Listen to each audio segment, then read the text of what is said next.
bringing it along with the criminal complaint form. And we are looking at things like Fauci going back to his work with AIDS, how we know remdesivir actually killed over 60% of the patients on the trials because it caused organ failure. And so it was not allowed to be used anymore, but Fauci himself resurrected it and created this protocol. I mean, there is so much there. And we have the FOIA emails showing his direct connection when he was told that he could not continue the chimeric research because no good could come of it. All he did was divert the work that he was doing through NIH to China. And he began funding them secretly, illegally, and all of this is shown and laid out in this dossier. So anybody can print off the dossier and study it. It's a fascinating read, and it's shocking, actually, what a criminal this man is. So the beautiful thing about this is by providing this information, it initiates a criminal investigation if the county prosecutor and the sheriff do their job. So it's a win for the people because we get to finally seek remedy and justice through the courts. However, if the county prosecutor does not turn that information over to the sheriff, they are derelict in their duty, and we can go after their bond, and we can force accountability that way. Okay, and just to be clear here, when you say they have their bond called, what exactly does that mean? Every elected official in the United States must be bonded. It's a surety bond. And what that does is it ensures that if the public is harmed or they violate the law or they break their oath of office, they cause harm to the public, the public that the servants that they're the public servant, right? The people that they serve. If they cause any harm, the insurance company will have to pay out on that surety bond. So the problem is, if that happens, that elected official becomes privately, personally responsible for the repayment of that bond. So we're seeing them just walk out and not know what to do. And this is why we've come at this so fast, because Dr. David Martin filed with the U.S. Attorney General, the 50 states attorneys general. And so now we're trying to get the people to act quickly before these people can do anything about it. What we're finding is that many elected officials, entire counties, have no bonds. And they'll tell you, we don't have a bond, we don't need to be bonded. Well, that is a lie.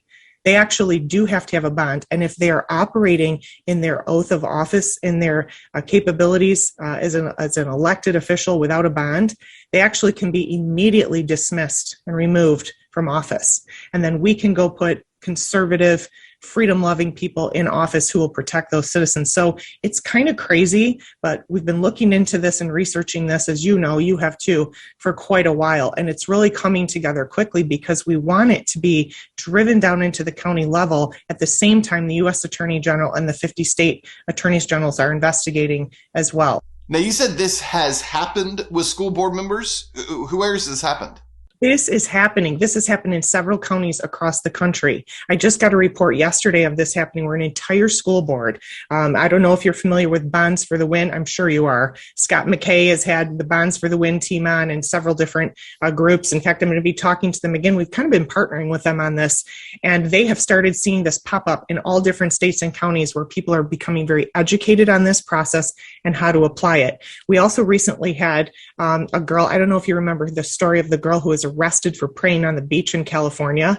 She applied this approach, and the county sheriff, the chief of police in that city, and the county prosecutor all resigned. Rather than have their bond called, they're resigning because they're going to become liable for could be millions of dollars of a bond.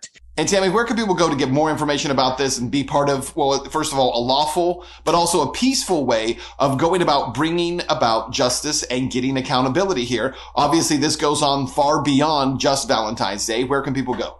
So we are collecting emails from people who are registering so that we can email them with a follow-up email, because now it's time to start watching our county prosecutors and pay attention when you've submitted the evidence of a crime that has been committed.